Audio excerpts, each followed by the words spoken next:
Hej, witaj serdecznie w nowojorskim chaosie. Dzisiaj idziemy pod ziemię. To znaczy, dzisiaj opowiem Wam wszystko, co musicie wiedzieć na temat metra w Nowym Jorku. Jak się poruszać, ile to kosztuje, jak się kupuje bilety, na co uważać. Trochę pokażę Wam tego metra, żebyście wiedzieli, czego się spodziewać, kiedy przyjeżdżacie do Nowego Jorku i chcecie skorzystać z tego słynnego nowojorskiego stuletniego metra, najstarszego metra na świecie. Nie będzie kolorowo, ale przynajmniej dowiecie się wszystkich najważniejszych informacji. Zapraszam. Polka w Ameryce. Na następny raz, kiedy będziecie właśnie chcieli przyjechać do Nowego Jorku, zobaczyć jak to jest, to chociaż będziecie wiedzieli, czego się spodziewać po tym naszym metrze. Od razu pierwsza lekcja jest taka, że jest bardzo brudno.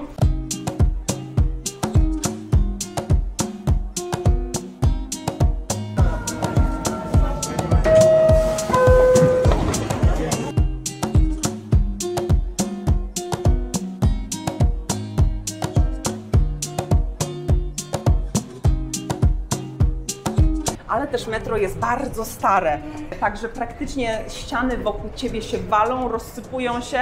Właśnie odpada farba, tutaj wygląda to na jakąś pleśń. Tak wygląda nowojorskie metro. Tutaj Pani właśnie w tym momencie kupuje bilet. Takie maszyny są bardzo przydatne, także jak będziecie na pewno przyjeżdżali z lotniska, to od razu zobaczycie takie maszyny na metro. Oto jak kupić bilety. Klikacie w start. Następnie w angielski, wybieracie metrokartę, nową kartę bierzecie, bo jeszcze nie macie karty i albo dacie regularną, albo unlimited. Unlimited to na przykład na 7 dni albo na miesiąc. I później wybieracie sposób płatności. Tutaj zostanie wybrana gotówka. Pamiętajcie, że automat wydaje maksymalnie $9, czyli 128 to 130 musiałby wsadzić. Natomiast jeśli płacicie kartą, to tylko dwie karty na metro można kupić z jednej karty na jednym automacie. Także jak potrzebujecie więcej biletów, to musicie się przerzucić na inną maszynę. Następnie wyciągacie szybkim ruchem i wpisujecie swój kod pocztowy. Możecie też spróbować od razu przycisnąć Enter bez wpisywania swojego kodu pocztowego. I automat w tym momencie powinien wydać kartę. Jest nowy sposób zapłaty za bilety, nazywa się One Metro New York, czyli Omni. Najpierw były bilety, później były monety, później były tokeny, później była karta metro, a teraz można płacić bezdotykowo. Także powoli wszystko zaczyna być bezkontaktowe przez telefon lub przez kartę kredytową lub przez zegarek. Cena jest taka sama, $2,75. Jednakże od 2015 nie zmienili tej kwoty, także wkrótce może ona pójść do góry. Jak wykupujesz kartę metra, to masz możliwość nielimitowanych przejazdów na 7 dni lub 30 dni. Natomiast jeśli chodzi o Omni, to wygląda to w ten sposób, że w danym tygodniu liczonym od poniedziałku naliczają Ci tylko 12 podróży, a kolejne podróże już w tym tygodniu do końca niedzieli, do 24, będą już za darmo. I dotyczy to zarówno autobusów, jak i metra. I wychodzi to cenowo tak samo, jakby kupić 7-dniową kartę nielimitowanych przejazdów za $33. Jeśli ciągle płacisz w ten sam sposób, używasz tej samej karty, tego samego telefonu, to zostanie zapamiętane to, ile razy w danym tygodniu zapłaciłeś za przejazd. Czyli mimo, że jest to ta sama karta kredytowa, to płacenie telefonem, a płacenie kartą jest różnica, to nie jest to samo. Także używaj zawsze tej samej metody Omni za płacenie za swój transport. Tak samo jak karta na metro, jak płacisz przez Omni, to masz 2 godziny na to, by się przesiąść z metra na autobus, albo z autobusu na metro, albo z metra na inne metro i tak dalej. Jeśli zostajesz w Nowym Jorku między na przykład czwartkiem a środą, to nie opłaca Ci się płacić tym Omni, ale opłaca Ci się bardziej kupić kartę na tydzień, ponieważ Omni liczy się od poniedziałku. Jest to zawsze od poniedziałku do niedzieli, a tutaj zaczynałbyś swój czas od środku tygodnia. Nie ma to sensu. Jeśli chodzi o kartę na metro, to ten czas 7 dni nielimitowanych przejazdów zaczyna się od momentu, kiedy pierwszy raz wejdziesz do metra na tą kartę. I też warto rozważyć to, że jako obcokrajowiec można też mieć naliczane dodatkowe jakieś opłaty bankowe za używanie na przykład karty z Polski.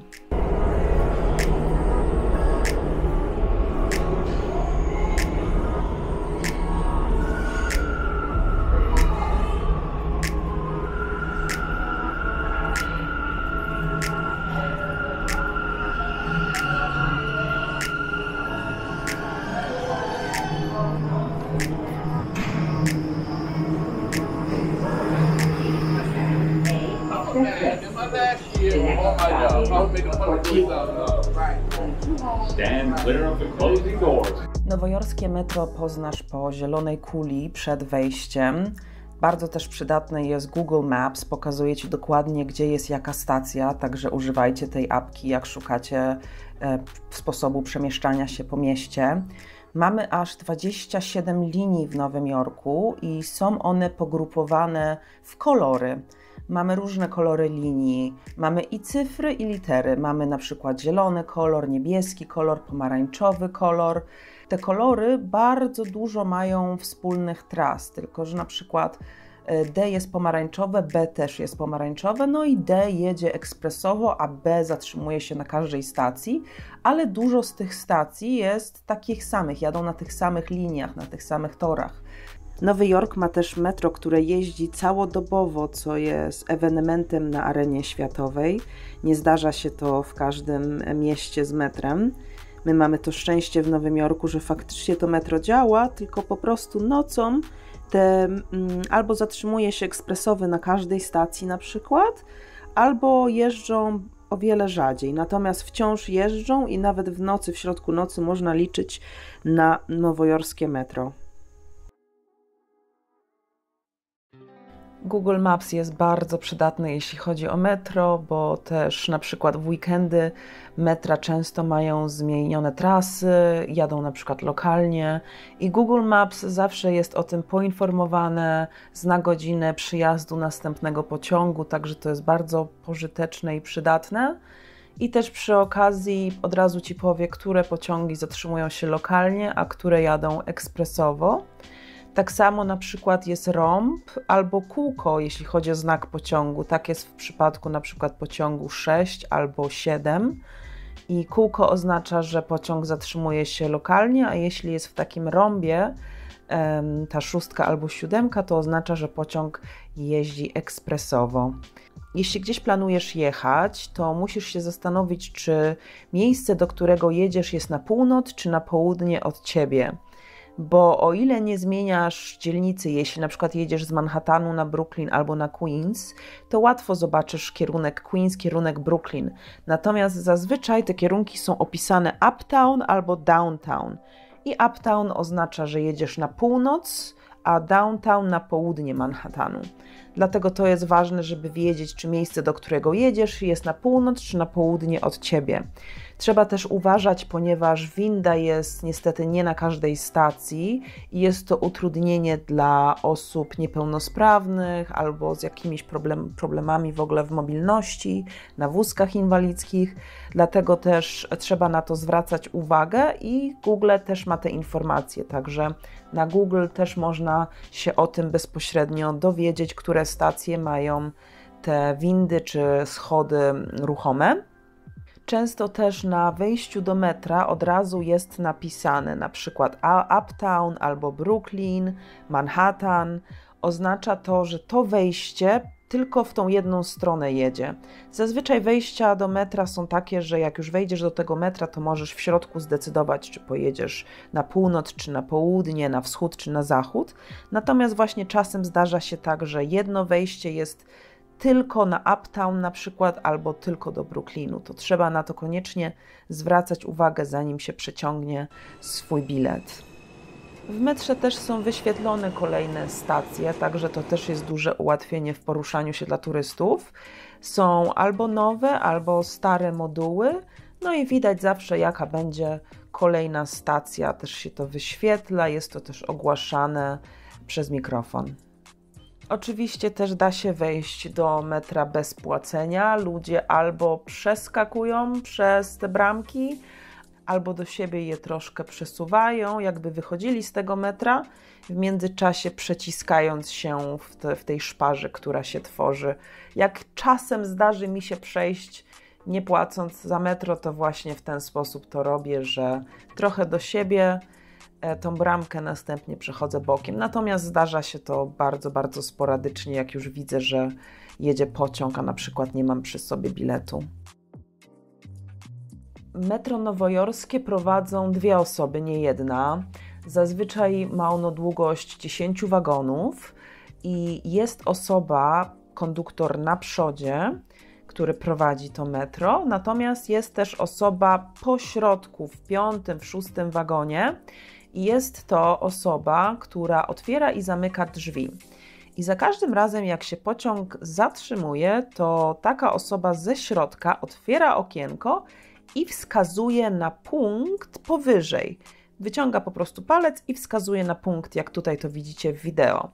I robią to dlatego, że tam na górze jest kamera i generalnie chcą zobaczyć, że ta osoba w środku nie zasnęła, że jest aktywna i do obowiązków jej pracy należy za każdym razem wskazanie palcem w kamerę i tam otwarcie i zamknięcie właśnie tych drzwi. Dzięki temu, że jest po środku pociągu, może wystawić głowę i patrzeć w lewo i w prawo. Dzieci do 112 cm mogą wejść z matką za darmo i matka może wprowadzić do 3 dzieci. Także do 3 dzieci do 112 cm wzrostu za darmo. Jeśli potrzebujecie darmowej mapy metra albo maski, to w okienku przy wejściu do metra są też okienka, gdzie jest właśnie też informacja między innymi i można tam podejść i poprosić o taką mapę albo maskę. Takie najważniejsze informacje o metrze, które faktycznie przydałoby się wiedzieć, to są takie, że jest tam pełno ludzi, jest duży chaos, trzeba mieć naprawdę oczy dookoła głowy. Często też niestety obecnie, w ogóle zawsze tak było, ale zwłaszcza po pandemii to się nasiliło, że często śpią bezdomni i też takie osoby są, sporo osób chorych psychicznie, które nie korzystają z pomocy, które udziela im miasto Nowy Jork.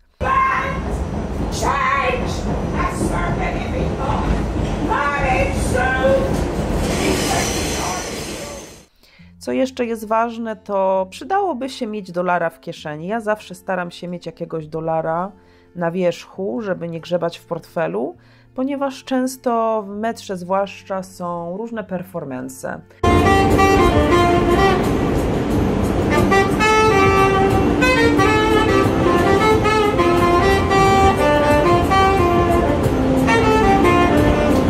I to są naprawdę bardzo uzdolnione osoby, albo jacyś akrobaci, albo muzycy, albo śpiewacy.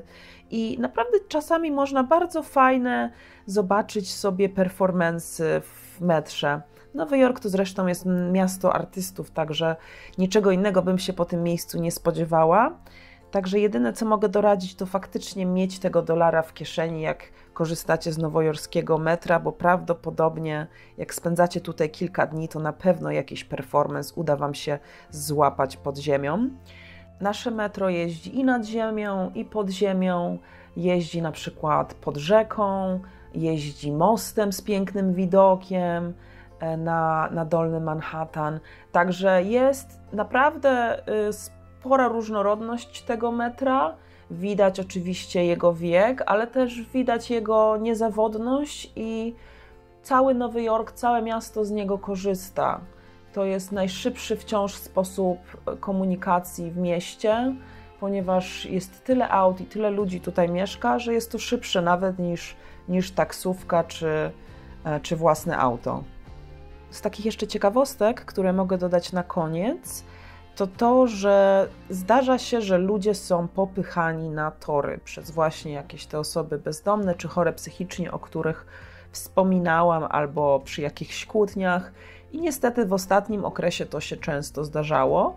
Jest taka żółta linia przy wejściu do metra i nie wolno przechodzić za tą linię, nie wolno na ten żółty teren wchodzić, bo po prostu jest to niebezpieczne, ale generalnie lepiej trzymać się właśnie z dala od torów, zwłaszcza w tym momencie, kiedy są właśnie takie sytuacje, że ludzie są wręcz popychani na tory. Nie znaczy to, że trzeba się zaraz bać i przejmować. Nie. To są wciąż sporadyczne sytuacje. To jest wyjątek od reguły, a nie reguła. Także nie przejmujcie się absolutnie korzystać z nowojorskiego metra. Jasne, mogą być tam nieprzyjemne rzeczy, które zobaczycie, do których nie jesteście przyzwyczajeni. Jednakże jest to cenna forma transportu i w 90% przypadków nie zobaczycie nic z tych rzeczy, o których mówię. Ale wolę jednak po prostu przestrzec, że to metro jest po prostu stare, mamy tutaj dużo ludzi mieszkających w Nowym Jorku, mamy dużo osób bezdomnych, mamy dużo ludzi przemieszczających się do pracy, dużo turystów, także to metro to jest jednak chaosem.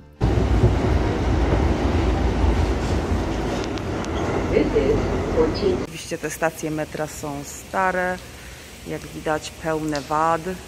To metro zostało zbudowane ponad 100 lat temu. Natomiast nawet tutaj widać, jak wszystko jest po prostu już stare, zardzewiałe, rozpadające się. Jeszcze takie dwie ciekawostki, trochę już tak na rozluźnienie atmosfery i w podziękowaniu w ogóle, że zostaliście ze mną do końca tego odcinka, bo to był dość długi odcinek, jak widać. To na sam koniec chcę Wam pokazać, że jedna z zasad nowojorskiego metra jest taka, że psy powinny być w workach albo w torbach, więc ludzie na przykład noszą swoje pieski małe w plecaku albo wycinają w torbie z Ikei dziury na nogi tego zwierzaka, pieska i trzymają niby worek, a pies sobie po prostu stoi. Także są różne motywy, jak można to prawo obejść. Nie wszyscy też oczywiście się do tego stosują, natomiast jest to przeurocze, jak się spotka właśnie takiego pieska w czyimś plecaku w wagonie. Jestem sama w metrze, to się nie zdarza. Mogę krzyczeć. Aaaa! Nie ma nikogo! I na sam koniec pokażę Wam moje dziwne dosyć hobby, jakie mam od kilku lat. Zaczęło się to dość niewinnie, bo kiedyś jakiś mężczyzna dosłownie zasnął naprzeciwko mnie w metrze i zrobiłam mu zdjęcie, jak spał, bo stwierdziłam, że to jest coś, czego ja nigdy nie będę potrafić zrobić. Nie potrafiłabym zasnąć w metrze nowojorskim, w miejscu publicznym. W ogóle zaśnięcie jest dla mnie rekordem jakiegoś Guinnessa. Nie wiem, jak to ludzie robią. I od tego jednego chłopaczka zaczęło się po prostu robienie zdjęć ludzi śpiących w metrze jako coś pełnego, że jedna sprawa, że jestem pełna podziwu dla nich, że są w stanie to zrobić, ale z drugiej strony też jest to fajna kolekcja pokazująca, że to miasto ma duże tempo i ludzie naprawdę tutaj zasuwają i nie jest łatwo, więc dochodzi zmęczenie i dla niektórych taka podróż w metrze też jest właśnie odpoczynkiem często. Także tym przyjemnym widokiem ludzi śpiących w nowojorskim metrze żegnam się z Wami i dziękuję Wam bardzo za obejrzenie kolejnego odcinka Polki w Ameryce. Do zobaczenia wkrótce w kolejnym odcinku. Na razie, pa!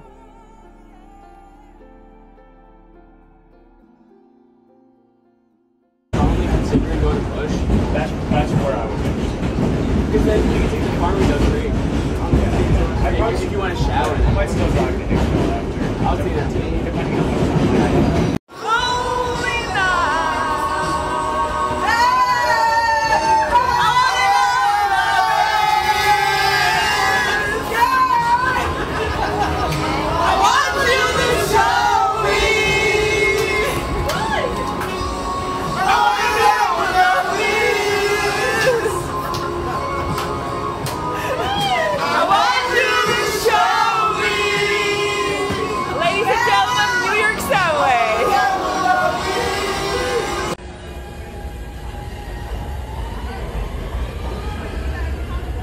Subway.